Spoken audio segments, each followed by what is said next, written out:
এটা আপনারা জানেন যে অনেক দেশের সাথে আমাদের আছে, পাকিস্তানের সাথে হলো যে কূটনৈতিক এবং অফিসিয়াল পাসপোর্টধারীরা বিনা ভিসায় পাকিস্তানে যেতে পারবেন। সাধারণ নাগরিকদের ভিসার ক্ষেত্রে পাকিস্তান আমাদেরকে জানিয়েছে তারা অনেক ইজ করেছে, একদিনের মধ্যে ভিসা দিচ্ছে তারা, এবং একদিনের মধ্যে ভিসা দিচ্ছে, এবং অনেক ক্ষেত্রে ভিসা অন অ্যারাইভেলও কোনো কোনো ক্ষেত্রে দিচ্ছে। আমরাও আপনারা জানেন যে আমরা এ ব্যাপারে অনেক ইজ করেছি, আগে যেরকম রেস্ট্রিকশন ছিল সেগুলো দূর করা হয়েছে, এবং এ ব্যাপারে দুই পক্ষই আমরা চাই যে মানুষের যাতায়াত যাতে সহজ হয়। বাণিজ্য বিষয়ে একটি যৌথ ওয়ার্কিং গ্রুপ নিয়ে সমঝোতা স্মারক হয়েছে, সাংস্কৃতিক বিনিময়ের জন্য একটা সমঝোতা স্মারক হয়েছে, ফরেন সার্ভিস একাডেমি দুই দেশের তার মধ্যে সমঝোতা স্মারক হয়েছে, বাংলাদেশ সংবাদ সংস্থা এবং অ্যাসোসিয়েটেড প্রেস অফ পাকিস্তানের মধ্যে একটা সমঝোতা স্মারক হয়েছে, এবং বিআইএসএস এবং আইএসএসআই এর মধ্যে পাকিস্তানের আমাদের বিআইএসএস এর মধ্যে একটা সমঝোতা স্মারক হয়েছে পারস্পরিক সহযোগিতার জন্য। সবশেষে আমরা আসলে দুই দেশের মধ্যে বহুমাত্রিক দৃঢ় সম্পর্ক আরও বাড়ানোর ব্যাপারে গুরুত্ব আরোপ করেছি, বিশেষ করে বাণিজ্য বিনিয়োগ ইত্যাদির ক্ষেত্রে, যেটা সরাসরি দেশের জন্য মানুষের জন্য কল্যাণ বয়ে আনবে। অনেক ক্ষেত্রে আমাদের দুই দেশের অর্থনীতি সম্পূরক বা পরিপূরক ভূমিকা পালন করতে পারে, সেই জিনিসগুলি আমরা কিছু আইডেন্টিফাই করার চেষ্টা করেছি। আপনারা জানেন যে পাকিস্তানের বাণিজ্য মন্ত্রী এবং এখনও আছেন এখানে, আজকে রাত্রে চলে যাবেন। আমাদের বাণিজ্য উপদেষ্টার সাথে তার ডিটেলস বৈঠক হয়েছে, অনেক কথাবার্তা হয়েছে, এবং আমরা আশা করছি যে তারা বেশ খানিকটা এগোতে পারবেন এক্ষেত্রে। আমাদের দেশ থেকেও যেন আমাদের মন্ত্রীরা ওখানে যান পাকিস্তানে, সেই জন্য তারা আমাদেরকে নিমন্ত্রণ করেছেন, এবং আমরা উভয় দেশ দ্বিপাক্ষিক এবং বহুপাক্ষিক ইস্যুতে যাতে আমরা ঐক্যমত পোষণ করতে পারি এবং কাছাকাছি থাকতে পারি, সে ব্যাপারে আমরা এক ধরনের মতানৈক্য প্রতিষ্ঠা করেছি। আপনি প্রারম্ভিক বক্তব্যে বলেছেন যে আলোচনার অন্যান্য বিষয়ে বহুমাত্রিক সম্পর্ক বাড়ানোর ব্যাপারে আলোচনা হয়েছে এবং অনিষ্পন্ন বা অমীমাংসিত বিষয়গুলো নিয়ে আপনাদের আলোচনা হয়েছে। আমাদের এক সহকর্মী যখন আজকে আপনাদের মধ্যভোজের আগে পাকিস্তানের পররাষ্ট্রমন্ত্রী স্যারদেরকে জিজ্ঞেস করছিলেন যে আনরিজলভ ইস্যুগুলোর কি অবস্থা আলোচনা হয়েছে, উনি বললেন 74 এবং আর্লি 2002 রিজলভ হয়েছে। এখানে একটা অস্পষ্টতা আছে, উনি বলছেন রিজলভ হয়েছে আর আপনি বললেন যে পররাষ্ট্র সচিব পর্যায়ে বৈঠকে বিষয়গুলো বলেছিল। তাহলে রিজলভ বিষয়গুলো থেকে তাদের পজিশন কি আমাদের পজিশন? এই বিষয়ে আর কারো প্রশ্ন থাকলে করে ফেলেন, কারণ আমি একবারে উত্তর দেবো। ওকে, আনুষ্ঠানিকভাবে আনুষ্ঠানিকভাবে ক্ষমা চাওয়ার বিষয়ে কোনো আলোচনা হয়েছে কিনা, পাওনার বিষয়ে কি আলোচনা? তিনটা আমি আলাদাভাবেই বলছি। অ্যাসেট ফেরত নেওয়া, যেটা আমাদের প্রাপ্য ডিউ অ্যাসেট, আর একটা হচ্ছে পাকিস্তানি নাগরিকদের ফেরত নেওয়া, এবং 71-এর অ্যাট্রোসিটির বিষয়ে ক্ষমা চাওয়া। এই তিনটা বিষয়ে স্পষ্ট কোনো সিদ্ধান্ত হয়েছে। দুই দেশ দুই জায়গায় কিনা অ্যাসেটের বিষয়ে পাকিস্তানের দিক থেকে সম্প্রতি একটা নিউজ হচ্ছে, সেখানে বলছে তারাও আমাদের কাছে কিছু টাকা পায়। ওই বিষয়টা একটু না, পেতেই পারে, এই প্রসঙ্গ ওঠে নেই, এই প্রসঙ্গ পত্রিকাতে আসছে, এখানে হয়তো। আমি বলি আপনাদেরকে, আপনারা নিশ্চয়ই প্রত্যাশা করেন না যে 54 বছরের সমস্যা আজকের একদিনের মিটিংয়ে, যে মিটিংটা কত বছর, 12-13 বছর পরে, 13 বছর পরে, এবং তাও কিন্তু পূর্ববর্তী হিনারবাণী খানের মিটিং ছিল কিন্তু একটা দাওয়াত দেওয়ার জন্য, ঠিক দ্বিপাক্ষিক সফর ছিল। কাজে এখানে বসে 1 ঘন্টায় আমরা এটা সমাধান করে ফেলতে পারবো, এটা আপনারা নিশ্চয়ই আশা করবেন না, কেউ আশা করবেন না। আমরা পরস্পরের অবস্থানটা তুলে ধরেছি, আমি আপনাদেরকে এইটুকু নিশ্চয়তা দিতে পারি, আমরা পরস্পরের অবস্থান তুলে ধরেছি। একটি বিষয় শুধু কথা হয়েছে, যেটা খানিকটা অগ্রগতি যদি আপনারা মনে করেন করতে পারেন। আমরা 3টি বিষয় কিন্তু নিজেদের অবস্থান তুলে ধরেছি, দুই পক্ষই। একটি বিষয় আমরা ঠিক করেছি যে এই জিনিসগুলোকে আমাদেরকে সমাধান করতে হবে, এবং দ্বিপাক্ষিক সম্পর্ককে যাতে খুব স্মুথলি এগোতে পারে এই জন্য এদেরকে পিছনে ফেলতে হবে। এবং দুই পক্ষই এটুকু এগ্রি করেছে যে আমরা এই নিয়ে কথা বলবো এবং চেষ্টা করব এই ইস্যুগুলি যেন আগামীতে বা কোনো এক পর্যায়ে, একদিনে হয়ে যাবে না, এটা আমরা এটাও স্বীকার করেছি, ঝট করে আমরা একদিনে বসে এটা সমাধান করতে পারবো না। এত 24 বছরের কী বলে 54 বছরের ইস্যু। আমরা একমত হয়েছি যে আমরা এটা নিয়ে কথা বলবো আলাদাভাবে, এমনভাবে যাতে করে এই জিনিসগুলিকে আমরা পেছনে ফেলতে পারি। এছাড়া আমরা পরস্পর নিজেদের যে অবস্থানগুলো সেগুলো আমরা ব্যক্ত করেছি। মাননীয় উপদেষ্টা, আমার প্রশ্ন হচ্ছে যে পাকিস্তানের সঙ্গে হঠাৎ করে যে এখন সিরিজ অফ মিটিং হচ্ছে, মন্ত্রীরা আসছেন এখানে, তো এইটা কি তৃতীয় কোনো দেশ, বিশেষ করে চায়নার সেই ট্রাইলেটারাল যে মেকানিজম, ওইটার কারণেই কি এই মিটিংগুলো আমরা দুই দেশ খুব কাছাকাছি আমি আসতে আসলে পেরেছি? একেবারে এক শব্দে আপনার এটা উত্তর দিতে পারি যে না। ত্রিপাক্ষিক ব্যবস্থাটাতে চীনের উৎসাহ আছে, পাকিস্তানের উৎসাহ আছে। আমরা কিন্তু বলেছি যে ঠিক এভাবে ত্রিপাক্ষিক না, আমরা বরং বলেছি যে আপনারা চতুর্পাক্ষিক করেন, আরও দেশকে নিয়ে আসেন, আমরা একসাথে বসে। আমাদের সেই অবস্থান কিন্তু এখনও তাই আছে, এবং এটা তারা কিন্তু কগনিজেন্সে নিয়েছে, এবং আগামীতে হয়তো সেটা হবে। তো শেষ করে দেন, করতে দেন আমাকে। তো এটার কারণে কিন্তু এই যে আমরা পাকিস্তানের সাথে সম্পর্ক উন্নয়ন করছি তা না। এটা খুব সহজভাবে আমি আপনাদেরকে আগেও বলেছি, সেটা হলো যে পাকিস্তানের সাথে সম্পর্ক গত সরকারের আমলে ইচ্ছাকৃতভাবে কিন্তু এটাকে পিছিয়ে রাখা হয়েছে। আমি আপনাদেরকে আগেও বলেছি, এখন আবার বলছি, আমরা একটি স্বাভাবিক সম্পর্ক চাই পাকিস্তানের সাথে, যেমন আমরা অন্যান্য বন্ধু দেশের সাথে চাই, ঠিক সেরকমই, এর চেয়ে বেশি কিছু না। এবং সেটা বেশি কিছু না মানে কি, যে আমাদের তো সবগুলি দিকেই, ব্যবসা বাণিজ্য থেকে শুরু করে সব দিকেই কথাবার্তা বলতে হবে। সেই হিসাবে সম্পর্কটা এগোচ্ছে। এটা ত্রিপাক্ষিক আলোচনার কারণে আগাচ্ছে অথবা সেটার কারণে এটা এগিয়ে যাচ্ছে, সেটা কিন্তু মোটেই বিষয় না। তো জি, আনরিজলভড ইস্যুতে দুই দেশের অবস্থান কি একই? আনরিজলভ ইস্যুতে দুই দেশের তাদের নিজেদের অবস্থানটাই পুনর্ব্যক্ত করেছে। তাহলে কি স্যার তারা আমরা বলতে পারি যে নিঃশর্ত ক্ষমা চাওয়ার বিষয়ে তারা একমত? না, আপনি এটা বলতে পারেন না, কারণ আমরা বলেছি যে, আমি কি বলেছি, don't put your words in my mouth. সেটা হলো যে আমি বলেছি যে আমরা নিজ নিজ অবস্থান ব্যক্ত করেছি। একটি শুধু অগ্রগতি মনে করি আমি, ছোট্ট একটু, সেটা হলো যে আমরা দুই পক্ষই একমত হয়েছে যে এই বিষয়গুলো আলোচনা করে সমাধান করা প্রয়োজন, যাতে করে আমাদের সম্পর্কের ক্ষেত্রে এগুলো বাধা হয়ে না আসে। এবং আমরা দুই পক্ষ এ ব্যাপারেও একমত হয়েছি যে আমরা একদিনে বসে এটা সমাধান করে ফেলতে পারি। স্যার উনি দাবি করেছেন যে ৭১-এর ইস্যুটি ৭৪ সালে একবার সলভ হয়েছে এবং আর্লি 2000 একবার সলভ হয়েছে। বাংলাদেশ কি যেটা একমত? আমি অবশ্যই একমত না। একমত হলে তো সমস্যাটা সমাধান হয়ে যেত তাইলে, তাদের মতো করে, তাই না? আমি তো বললাম আপনাকে যে আমরা আমাদের অবস্থানটা বলেছি, ওনারা ওনাদের অবস্থানটা বলেছে। তিনটা বিষয় আমরা তো আমাদের অবস্থান তুলে ধরেছি। দ্বিতীয় বিষয়, কিন্তু তিনটি বিষয়ে স্যার তাদের অবস্থানটা কি তুলে ধরেছে সেটা দেখতে। তাদের অবস্থান তাদেরকে যেটুকু জিজ্ঞেস করেছে বলেছিল ওটুকুই, আমি সেটা কিছু বলতে চাই না।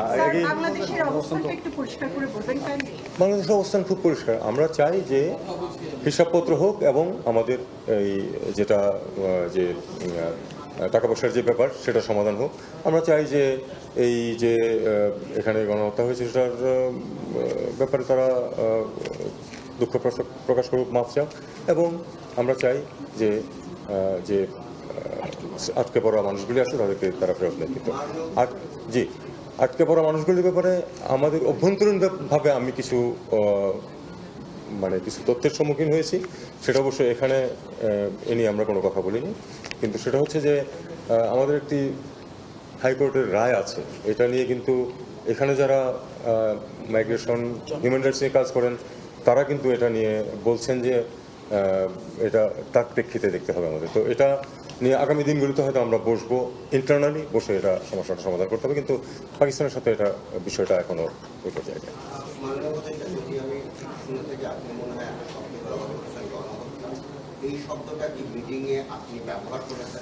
আমি এই ধরনের স্পেসিফিকে আপনার না যাওয়া উচিত এখন, যেহেতু আমি তো বলেছি যে আমরা আমাদের অবস্থানটাকে না, দেখুন এটা আমার উপরে ছেড়ে দিন। আমি এটুকু বিশ্বাস করেন যে আমি বাংলাদেশের অবস্থান খুব শক্তভাবে ব্যক্ত করেছি। ধন্যবাদ।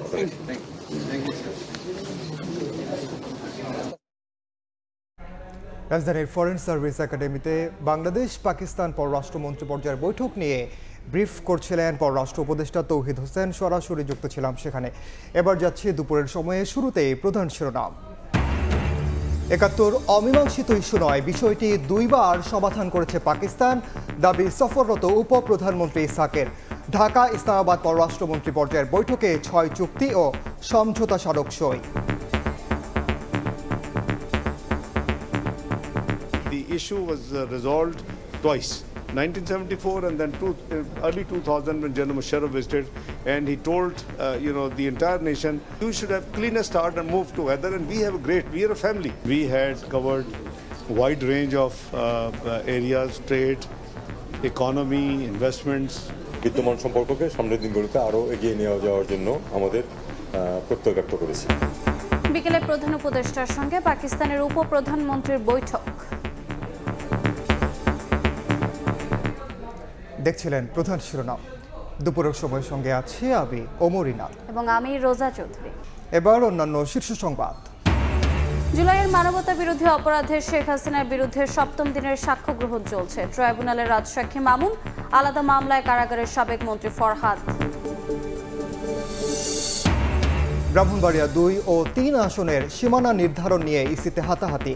নিরপেক্ষভাবে কাজ করার দাবি সিইসির। 4 সংসদীয় আসন বহালের দাবিতে বাগেরহাটে হরতাল অবরোধ।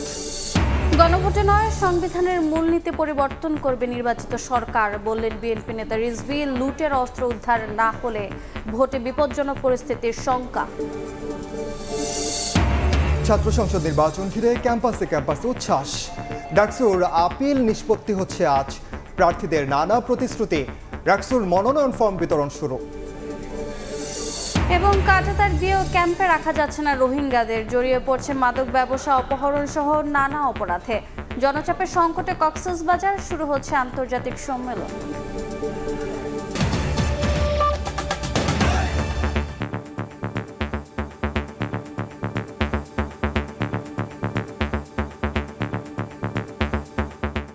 একাত্তর কোনো অমীমাংসিত ইস্যু নয়। অতীতে 2বার তা সমাধান করেছে পাকিস্তান। দুপুরে বাংলাদেশ পাকিস্তান পররাষ্ট্রমন্ত্রী পর্যায়ের বৈঠক শেষে সাংবাদিকদের প্রশ্নের জবাবে এ দাবি করেন ঢাকা সফররত উপপ্রধানমন্ত্রী ও পররাষ্ট্রমন্ত্রী ইসহাক দার। বাংলাদেশের পররাষ্ট্র উপদেষ্টা বলেছেন, অমীমাংসিত বিষয়গুলো সমাধানে একমত হয়েছে 2 দেশ। বৈঠকে 2 দেশের সরকারি ও কূটনৈতিক পাসপোর্টধারীদের ভিসা বিলোপে চুক্তি সই হয়েছে। এছাড়া বিভিন্ন খাতে সহযোগিতা বাড়াতে 5টি সমঝোতা স্মারকে সই হয়েছে।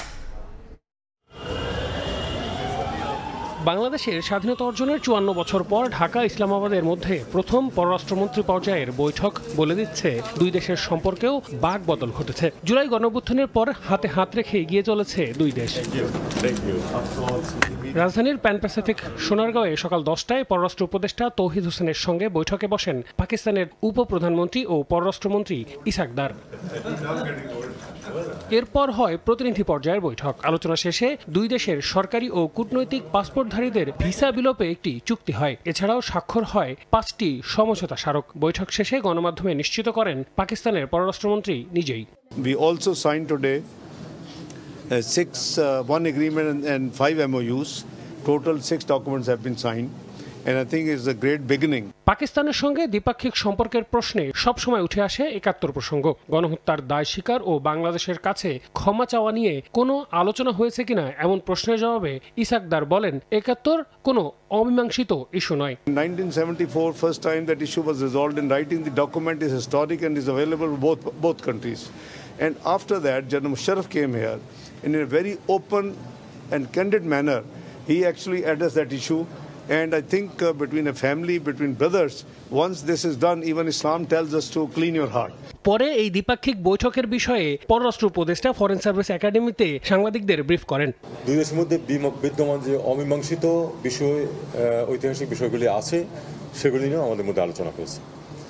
বৈঠকে 2 পক্ষ বাণিজ্য সম্প্রসারণ এবং বিনিয়োগ বৃদ্ধির প্রয়োজনীয়তার উপর জোর দিয়েছে। আমাদের বাণিজ্য ভারসাম্য আমাদের 2 পক্ষে, সেটাও আমরা উল্লেখ করেছি। এর আগে শনিবার ঢাকায় পৌঁছেই বিএনপি, জামায়াত ও এনসিপি নেতাদের সঙ্গে আলাদা আলাদা বৈঠক করেন পাকিস্তানের এই উপপ্রধানমন্ত্রী।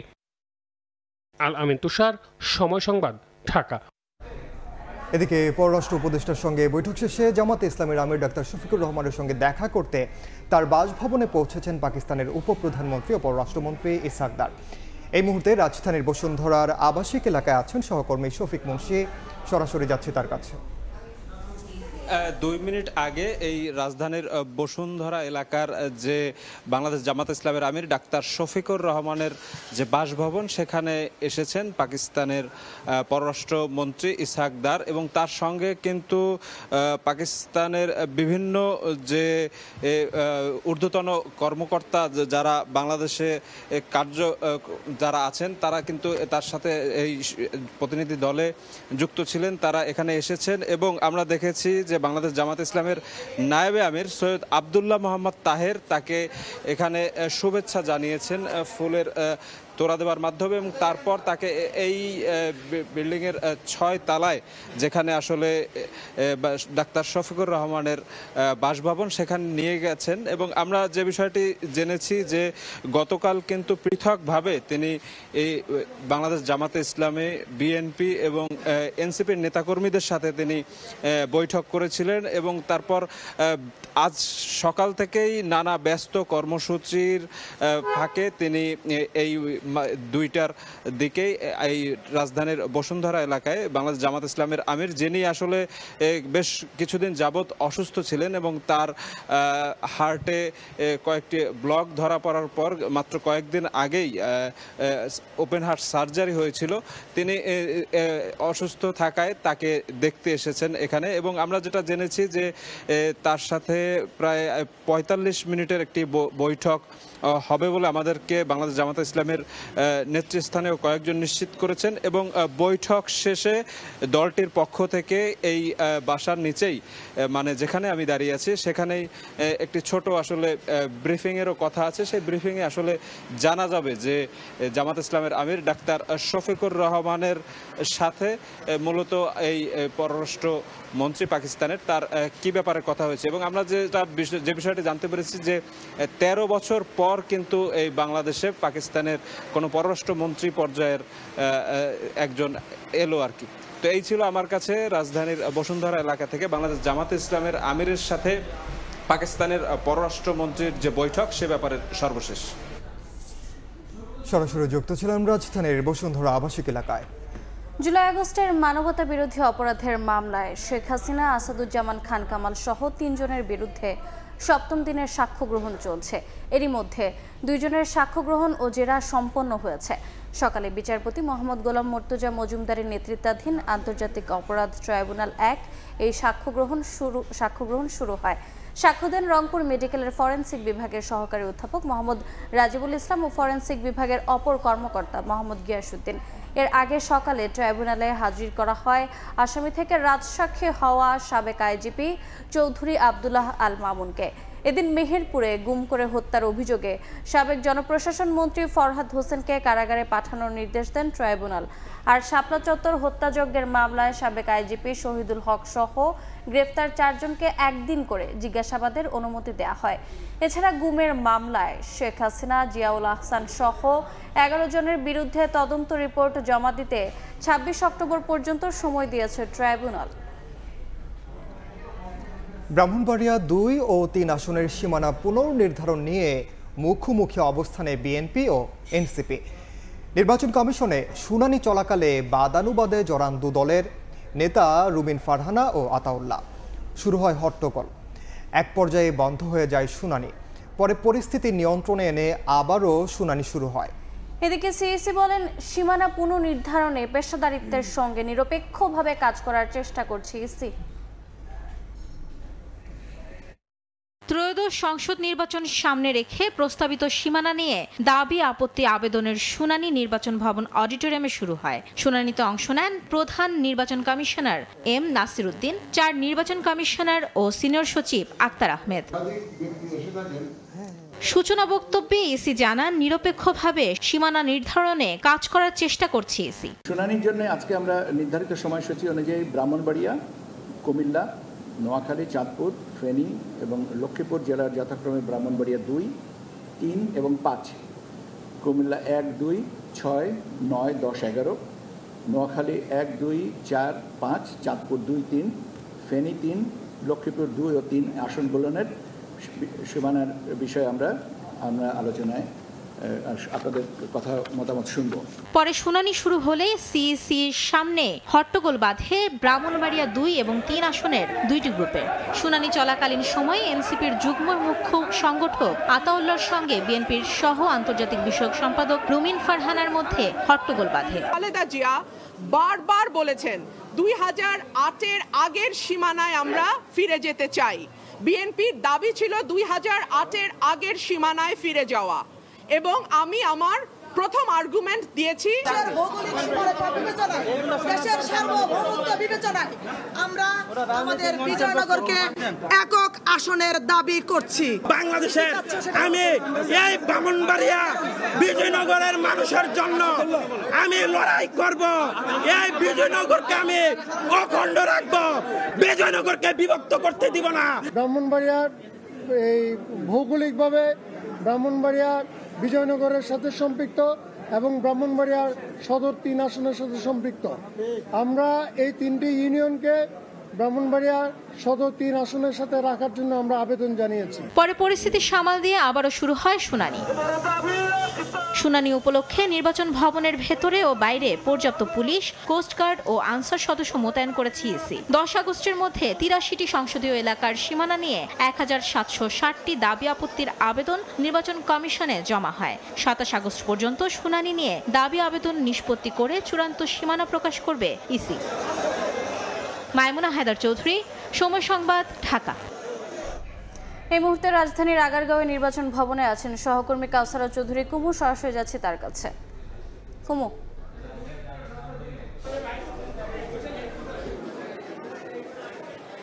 দুপুর 12টার সময় প্রথম শুনানি শুরু হয় এবং শুনানির প্রথম দিনের শুনানিতে প্রথম শুনানি হয় হচ্ছে ব্রাহ্মণবাড়িয়া আসনের এবং ব্রাহ্মণবাড়িয়া 2 এবং 3 আসনের একটি আসন নিয়ে। সেটি হলো বিজয়নগর উপজেলার 3টি ইউনিয়নকে একত্রিত করা, ব্রাহ্মণবাড়িয়া 2-এ নিয়ে চলে আসা 3 থেকে, সেটি নিয়েই মূলত হচ্ছে শুনানি হয়। এবং এই আপিল শুনানিতে অংশ নেন বিএনপির আন্তর্জাতিক বিষয়ক সম্পাদক রুমিন ফারহানা এবং তার ব্রাহ্মণবাড়িয়া 3 আসনের অন্য পক্ষ। সেক্ষেত্রে তারা শুনানির এক পর্যায়ে কিন্তু তাদের মধ্যে একটা হট্টগোল শুরু হয়ে যায়, হাতাহাতি পর্যন্ত চলে যায়। পরে তারা কথা বলেন, একে অপরের প্রতি আসলে দোষারোপ করেন। রুমিন ফারহানা জানান ইতিমধ্যে যে আসলে তারা বলছেন যে 2008 সালে যে সীমানা ছিল, সংসদীয় আসনের সীমানা, তারা সেই সীমানায় ফিরে যেতে চান। নতুন করে যে 3টি আসন তারা পেয়েছেন, তারা বলছেন যে এটি সঠিক। বিজয়নগরে যে ইউনিয়ন, সবকটি ইউনিয়ন বিজয়নগরে থাকবে এবং সংসদ 2 আসনের সাথে সম্পৃক্ত থাকবে। তবে নির্বাচন কমিশন যেটি আগে 2008-এর পরে যেটি করেছিল, ব্রাহ্মণবাড়িয়া 3 আসনের প্রতিপক্ষরা চাচ্ছেন মূলত যে 8-এর পরে যেটি হয়েছে নির্ধারণ সেটি থাক। এটি নিয়ে মূলত তাদের মধ্যে গণ্ডগোল হয় এবং এটি প্রায় বিকেল 5টা পর্যন্ত চলবে সীমানা নির্ধারণ। কারণ আজকে যেসব এলাকায় নির্ধারণের জন্য যেসব অঞ্চল ঠিক করেছে সেগুলো শেষ করা হবে এবং এই শুনানি কিন্তু চলবে আগামী 27 তারিখ পর্যন্ত। 27 তারিখ এই 4 দিন শুনানি শেষেই মূলত দাবি আপত্তির পরেই নির্বাচন কমিশন ঠিক করবে যে তারা যে খসড়া চূড়ান্ত করেছে সেই খসড়া চূড়ান্তর মধ্যেই ঠিক থাকবেন নাকি কোথাও আবার পুনরায় তারা পরিবর্তন আনবেন। নির্বাচন কমিশন বারবারই বলছে যে তারা ভৌগোলিক অখণ্ডতা, জনসংখ্যা এসবের ভিত্তিতেই মূলত এবার যে সংসদীয় আসনের যে সীমানার খসড়া চূড়ান্ত করেছেন সেটি মূলত সার্বিক পরিস্থিতি বিবেচনায় এবং এখানে নিরপেক্ষতা বজায় রেখে করা হয়েছে। যদি কেউ দাবি আপত্তি করে তবে সেগুলো আবার পুনরায় যাচাই বাছাই করা হবে। শুনানির পরে সিদ্ধান্ত নেবে নির্বাচন কমিশন। সরাসরি যুক্ত ছিলাম রাজধানীর আগারগাঁওয়ে। বাগেরহাটে 4টি আসন পুনর্বহালের দাবিতে সর্বাত্মক হরতাল অবরোধ কর্মসূচি পালন করছেন এলাকাবাসী। এতে দূরপাল্লার যানবাহন চলাচল বন্ধ থাকায় দুর্ভোগে পড়েন যাত্রীরা। সর্বদলীয় সম্মিলিত কমিটির ব্যানারে কর্মসূচি চলবে বিকেল 5টা পর্যন্ত। এদিকে বরগুনায় 3টি আসন পুনর্বহাল এবং যশোরে 2টি আসন পুনর্গঠনের দাবিতে বিক্ষোভ করেন স্থানীয়রা। স্লোগানে মুখর রাজপথ। বাগেরহাটে 4টি সংসদীয় আসনই বহাল রাখার দাবি সর্বদলীয় সম্মিলিত কমিটির। মহাসড়কের অন্তত 10টি পয়েন্ট আটকে বিক্ষোভ করেন নেতাকর্মীরা। যোগ দেন বিভিন্ন শ্রেণী পেশার মানুষও।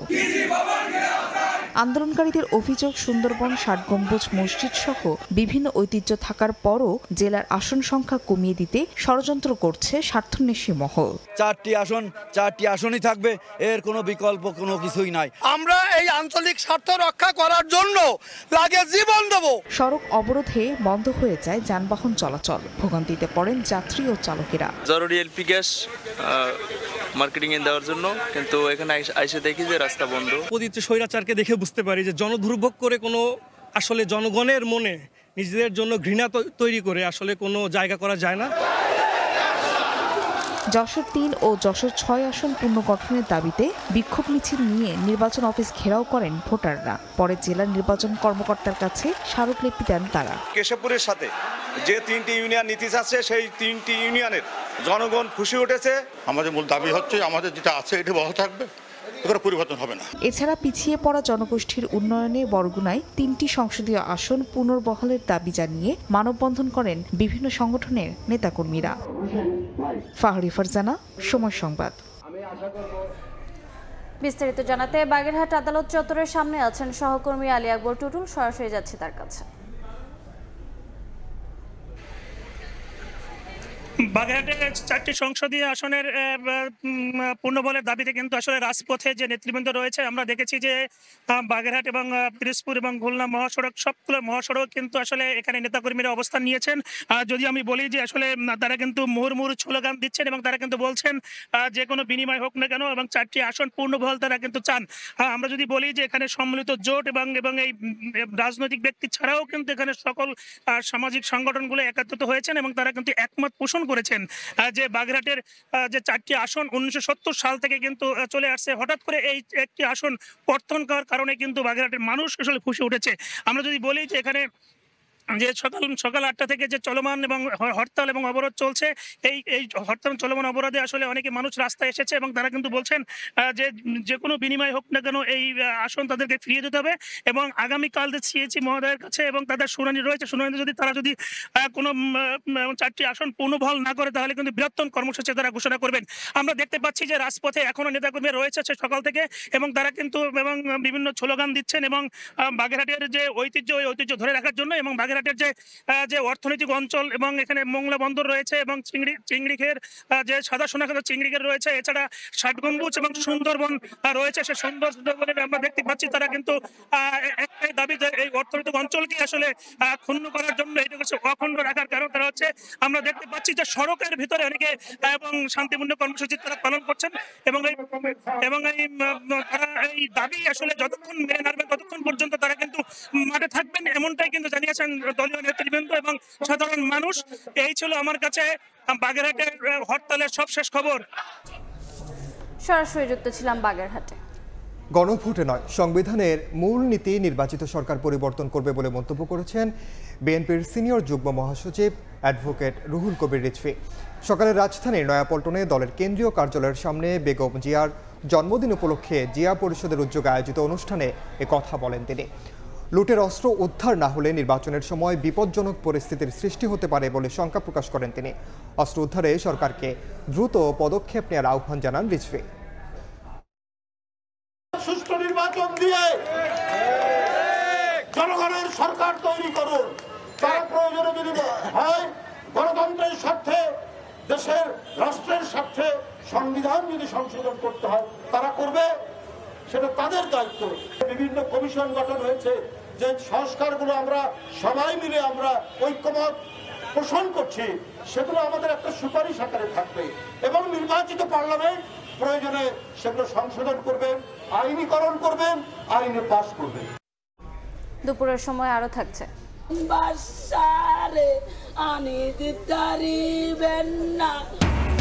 মৃত্যুর আগে পানি চেয়েও মেলেনি আহাজারি স্বজনদের। চট্টগ্রামে চোর সন্দেহে কিশোরকে পিটিয়ে হত্যার ঘটনায় গ্রেফতার 2 দোষীদের দৃষ্টান্তমূলক শাস্তি দাবি।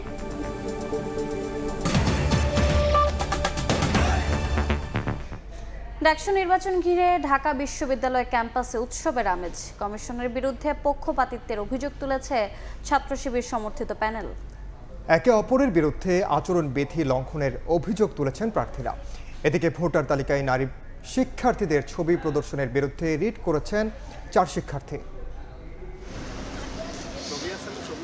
নির্বাচনী হাওয়া বইছে ঢাবি ক্যাম্পাসে। 26 তারিখের আগে নির্বাচনী প্রচার প্রচারণায় নিষেধাজ্ঞা থাকলেও মতবিনিময় সভা ও কুশল বিনিময়ের মতো কার্যক্রম চলছে জোরে সোরে। সকালে বিশ্ববিদ্যালয়ের বিজনেস ফ্যাকাল্টিতে শিক্ষার্থীদের সঙ্গে মতবিনিময় করেন বাংলাদেশ ইসলামী ছাত্র শিবির সমর্থিত ঐক্যবদ্ধ শিক্ষার্থী জোটের প্রার্থী সাদিক কায়েম, SM ফরহাদ সহ অন্যান্য প্রার্থীরা। নির্বাচন কমিশনের বিরুদ্ধে পক্ষপাতমূলক আচরণের অভিযোগ তোলেন জিএস পদপ্রার্থী ফরহাদ। এদিকে আচরণ বিধি লঙ্ঘনকারীদের বিরুদ্ধে দ্রুত ব্যবস্থা নিয়ে লেভেল প্লেয়িং ফিল্ড নিশ্চিত করার দাবি জানান ভিপি প্রার্থী সাদিক কায়েম। তারা নির্বাচনকে বন্ধ করার জন্য, নির্বাচনকে বানচাল করার জন্য চেষ্টা করছেন বলে আমাদের কাছে মিডিয়া মাধ্যমে আমাদের কাছে তথ্য এসেছে। আপনাদের দায়িত্ব হবে লেভেল প্লেয়িং ফিল্ড ইনশিওর করা। বিশ্ববিদ্যালয় প্রশাসন সেটা রূপরেখা দেয় না, বরং হলের রাজনীতি নিষিদ্ধ ঘোষণা দিয়ে একটা কোয়েস্টেটাস অবস্থার মধ্যে রেখে গেছে। সেজন্য আমরা হল কমিটির দিকেও যেতে পারি নাই, রূপরেখা কি হবে সেটাও জানি না, কাজ কি হবে সেটাও জানি না। এই যে দুদুল্যমান অবস্থা, সুতরাং শিক্ষার্থীদের পালসের বিপরীতে গিয়ে আমরা দুঃসাহস দেখাই নাই। সকল প্রার্থীর ডোপ টেস্ট করার দাবি জানিয়েছে মোসাদ্দিক জুবাইর প্যানেলের প্রার্থীরা। এছাড়াও ব্যালট পেপারে প্রার্থীদের ছবি সংযুক্ত করা, প্রার্থীদের ডাকনাম অন্তর্ভুক্ত করা ও শিক্ষার্থীদের সুবিধার্থে কেন্দ্র বৃদ্ধি সহ 6টি দাবি তুলে ধরেন প্রতিরোধ পর্ষদ প্যানেলের শিক্ষার্থীরা। ডোপ টেস্টের মাধ্যমে যে সমস্ত প্রার্থীরা নির্বাচন করতে আগ্রহী তাদেরকে হচ্ছে তারা মাদকাসক্ত কিনা এটা চিহ্নিত করা হোক। আমরা ভোটারদের সংখ্যা বাড়াতে চাই। যত বেশি ভোটার আসবে এই বিশ্ববিদ্যালয়ের গণতান্ত্রিক প্রক্রিয়া তত বেশি ত্বরান্বিত হবে। নির্বাচন কমিশন অফিসারদের সামনে আচরণবিধি লঙ্ঘন হচ্ছে, এই ধরনের ঘটনা আমরা দেখতে পেয়েছি। এদিন মধুর ক্যান্টিনে সম্মিলিত ছাত্র ঐক্য নামে আরেকটি নতুন প্যানেলের আত্মপ্রকাশ ঘটে। শাবাব ওয়াসি, সময় সংবাদ, ঢাকা। ঢাকা বিশ্ববিদ্যালয়ে কথা বলছেন ডাকসুতে ছাত্র দলের ভিপি প্রার্থী আবিদুল ইসলাম, সরাসরি যাচ্ছে সেখানে।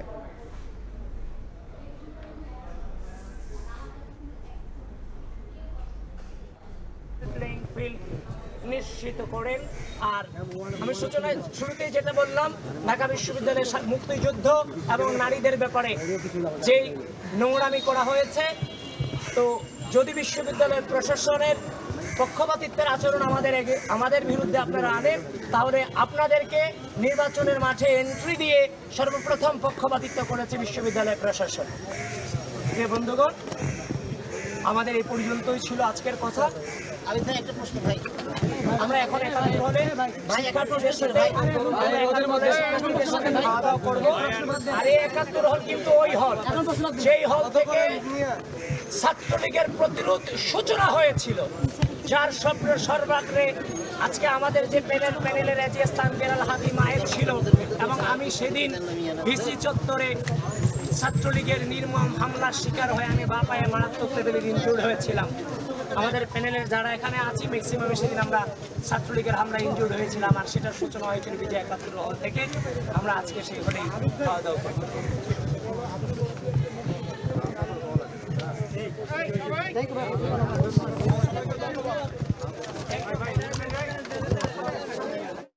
সরাসরি যুক্ত ছিলেন ঢাকা বিশ্ববিদ্যালয়ে, সেখানে কথা বলছিলেন ডাকসুর ভিপি প্রার্থী। এদিকে রাকসুতেও রাজশাহী বিশ্ববিদ্যালয়ের রাকসু নির্বাচন নিয়ে জোর প্রস্তুতি চলছে, সে খবর জানাতে সেখানে আছেন সহকর্মী মওদুদ রানা। সরাসরি যাচ্ছি তার কাছে।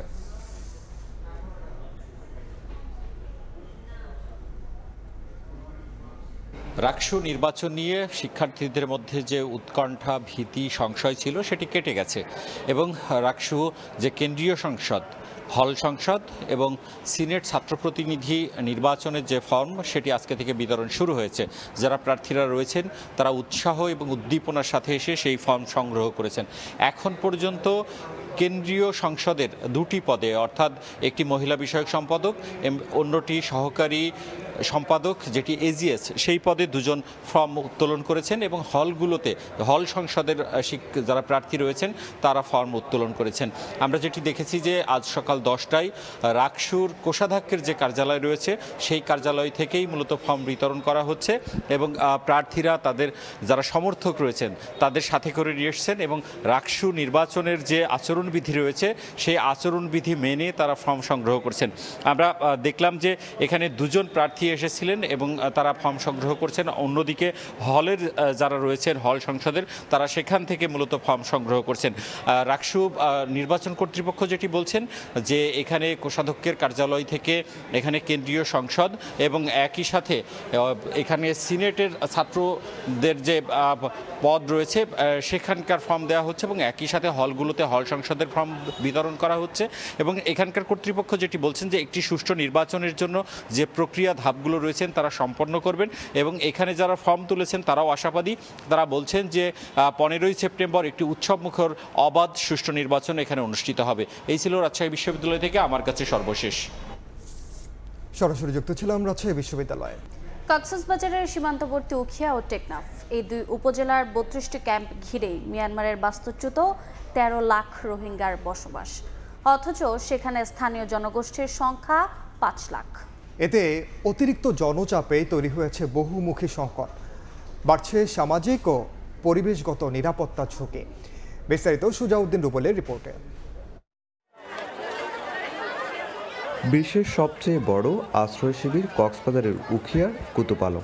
লাখ লাখ রোহিঙ্গা এখানে আশ্রয় নিয়েছেন। পাশাপাশি টেকনাফের আশ্রয় শিবিরেও অবস্থান করছেন আরও কয়েক লাখ রোহিঙ্গা। এই বিপুল সংখ্যক বাস্তুচ্যুত জনগোষ্ঠীকে জায়গা দিতে গিয়ে স্থানীয় অনেকেই হারিয়েছেন বসত ভিটা, কৃষিজমি কিংবা জীবিকা।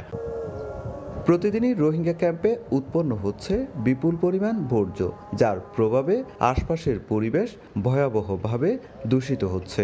বন্ধ হয়ে গেছে অনেক স্থানের চাষাবাদ। রোহিঙ্গাদের বজ্রগুলো এসে আমাদের ফসলি জমিগুলো সব নষ্ট করে ফেলতেছে। এখন এই দূষণের পরে চারদিকের বায়োডাইভার্সিটি খুবই হুমকির মধ্যে পড়ছে। এদিকে প্রশাসন রোহিঙ্গাদের নিয়ন্ত্রণে আশ্রয় শিবির ঘিরে কাঁটাতারের বেড়া দিলেও তা কেটে বা নানা উপায়ে আশ্রয় শিবির ত্যাগ করছেন অনেক রোহিঙ্গা।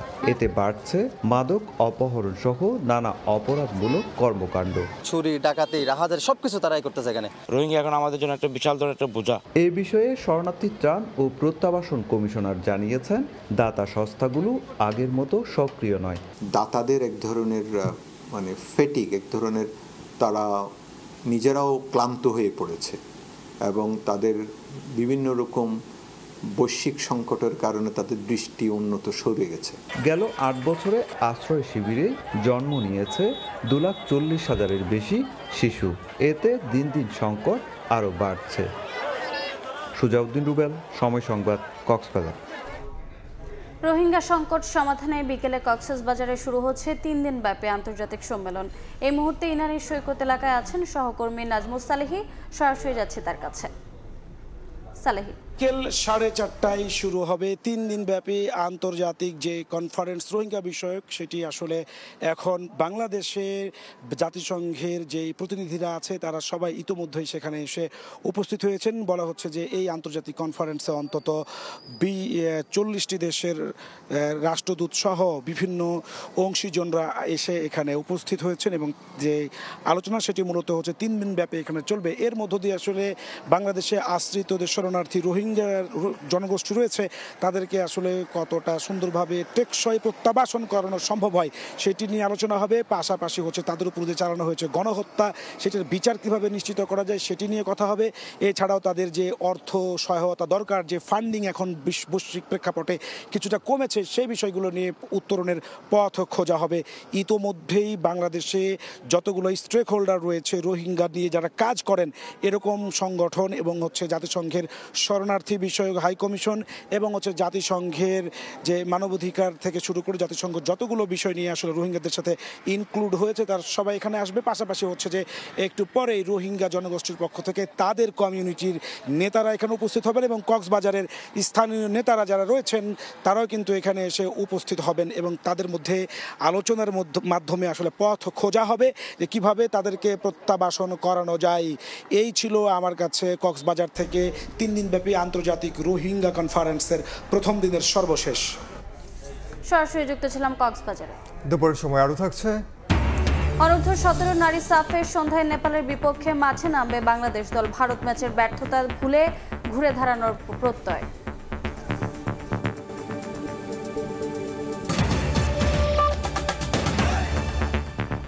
চট্টগ্রামে চোর সন্দেহে কিশোরকে পিটিয়ে হত্যার ঘটনায় গ্রেফতার 2 জনকে কারাগারে পাঠানোর আদেশ দিয়েছেন আদালত।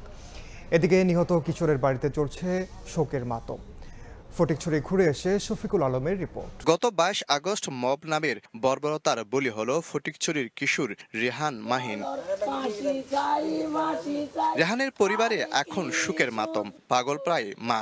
স্বজনরা জানান মৃত্যুর আগে পানি চেয়েও মেলেনি। হাত দোয়া নেলে করে ব্রিজ রুদ দিদি এলে এলে শুধু দিয়ে বাজ যাই দিয়ে বাজ আর একটা টিয়া লাগ দুনো সম্পত্তি লাগ দুনো কিছু লাগ দুনো নাতিদি দিলে মাঝি এলে হাঁটি সাজি। গত শুক্রবার রাতে শহর থেকে ফিরছিল ৩ বন্ধু রেহান, মানিক ও রাহাত। রাত ৩টার দিকে কাঞ্চননগর নিজ বাড়ির পাশে চোর সন্দেহে সেতুর রেলিং এর সঙ্গে হাত পা বেঁধে ৩ জনকে গণপিটুনি দেয়া হয়। নিজ দোকানের সামনেই ভোরে পানি পানি করে নিস্তেজ হয়ে মারা যায় রেহান। সকালে যখন ও পানি যাচ্ছে, আঙ্কেল আমাকে একটু পানি দাও, ফুফি আমাকে একটু পানি দাও, তখন এলাকার কয়েকজন লোক ওকে পানি দেওয়ার জন্য চেষ্টা করছে, তো নুমান পানি দিতে দেয় না। যে লোকগুলো আছে এগুলোর সবাই ফাঁসিছে, আমরা পাঁচটা লোক আছে, মেইন আসামি ৫ জন আছে। ঘটনার পরে নিহতের মা বাদী হয়ে মামলা করলে ৫ আসামির মধ্যে নোমান ও আজাদকে গ্রেফতার করে পুলিশ। পলাতক রয়েছে নাজিব মাস্টার, মহিউদ্দিন ও তৈয়ব। বাকি ৩ জনকে ধরার অভিযান অব্যাহত আছে এবং যে 2 জনকে গ্রেপ্তার করা হয়েছে তারা বিজ্ঞ আদালতে ঘটনার সাথে সংশ্লিষ্ট থাকার কথা স্বীকার করে অলরেডি জবানবন্দি দিয়েছে। আইন ও সালিশ কেন্দ্র বলছে গত 10 মাসে দেশে ১৭২ জনকে বিভিন্ন অপবাদে মব সৃষ্টি করে হত্যা করা হয়েছে। শফিকুল আলম, সময় সংবাদ, চট্টগ্রাম। ঘন্টার পর ঘন্টা অপেক্ষা, নিশ্চল গাড়ির চাকা, এটাই যেন রাজধানী ঢাকার নিত্যদিনের চিত্র। সম্প্রতি এই শহরের সড়কে মরার উপর খাড়ার ঘাঁ হয়ে দাঁড়িয়েছে পুলিশের পরীক্ষামূলক ডাইভারশন। যানজট নিয়ন্ত্রণের জন্য নেয়া এই উদ্যোগ যেন যানজট আরও বাড়িয়েছে বলে মনে করছেন নগরবাসী।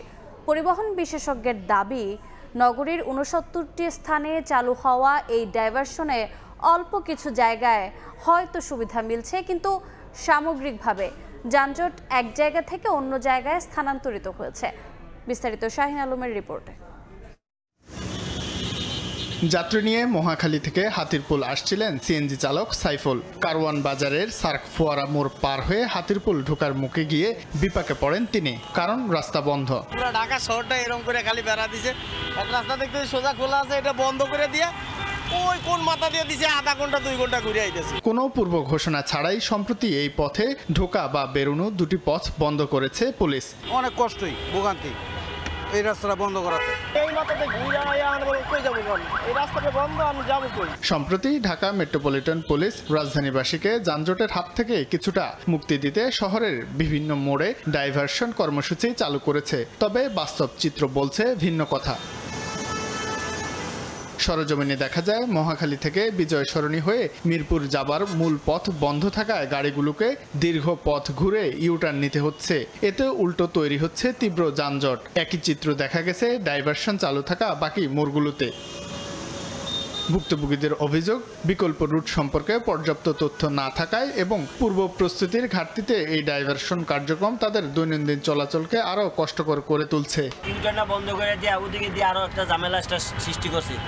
ঝামেলা জ্যাম হয়, এটা খোলা থাকলে বেশি ভালো হয় আমাদের জন্য। এদিকে পুলিশ বলছে নগরবাসীর বৃহত্তর স্বার্থে পরীক্ষামূলকভাবে এইসব ডাইভারশন চালু করা হয়েছে। গাড়ির যে বর্তমান গতি সেটা আর একটু বৃদ্ধি করা এবং জনভোগান্তিটা কমানোর চেষ্টা। আর পরিবহন বিশেষজ্ঞের মতে ডাইভারশনের মাধ্যমে সমস্যা যদি এক জায়গা থেকে অন্য জায়গায় স্থানান্তর হয় তাহলে এটা ফলপ্রসূ কিছু বয়ে আনবে না। ইউটার্নের জায়গা পর্যাপ্ত আছে কিনা এবং সেখানে কোনো গাড়ি দাঁড়িয়ে আছে কিনা এগুলোকে বিবেচনায় আনতে হবে। আদারওয়াইজ দেখা যাবে যে শুধুমাত্র সেটা এক জায়গার সমস্যা অন্য জায়গায় শিফটের মতো ব্যাপারটা হয়ে যাবে। সম্প্রতি রাজধানীর 40টি গুরুত্বপূর্ণ মোড়ে পরীক্ষামূলকভাবে ডাইভারশন চালু করার পর আবার নতুন করে আরও 29টি মোড়ে ডাইভারশন চালু করেছে ডিএমপি।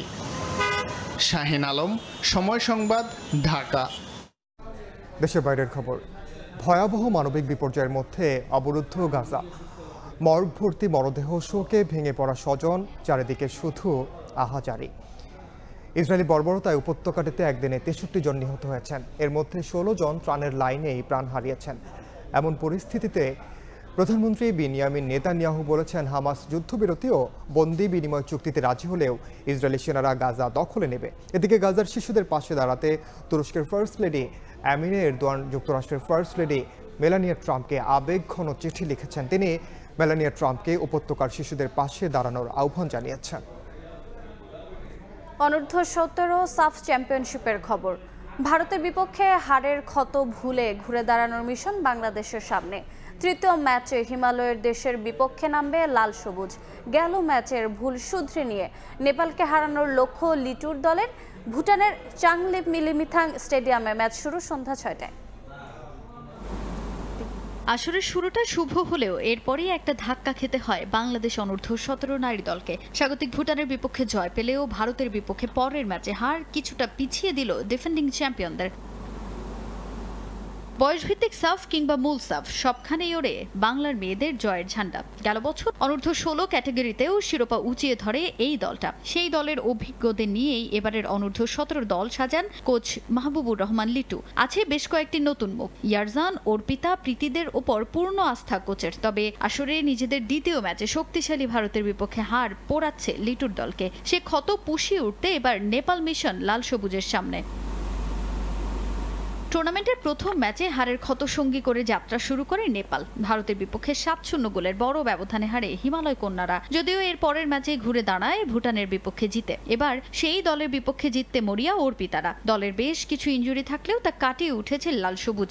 অনুশীলনে নিজেদের প্রস্তুতি ঝালিয়ে নিয়েছে বাংলাদেশ দল, যেখানে গোলকিপিং পজিশন নিয়ে ভিন্নভাবে কাজ করতে দেখা যায় কোচকে। দলের অবস্থা আলহামদুলিল্লাহ ভালো। ছোটখাটো যে ভুলগুলা ছিল ট্রেনিং সেশনে ওগুলার কাজ করানো হয়েছে, আর ছোটখাটো যে ইনজুরিগুলো হয়েছে ওগুলা হচ্ছে রিকভারি হয়েছে।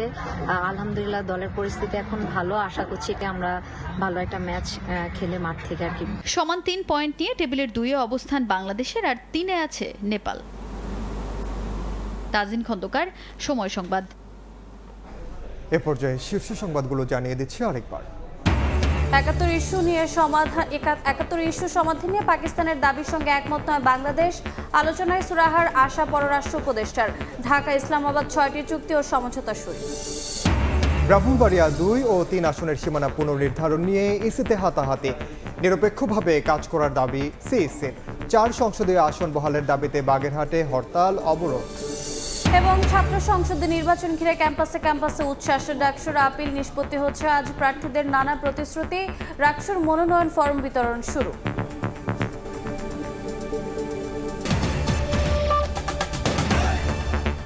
এই ছিল দুপুরের সময়। সঙ্গে থাকুন সময়ের।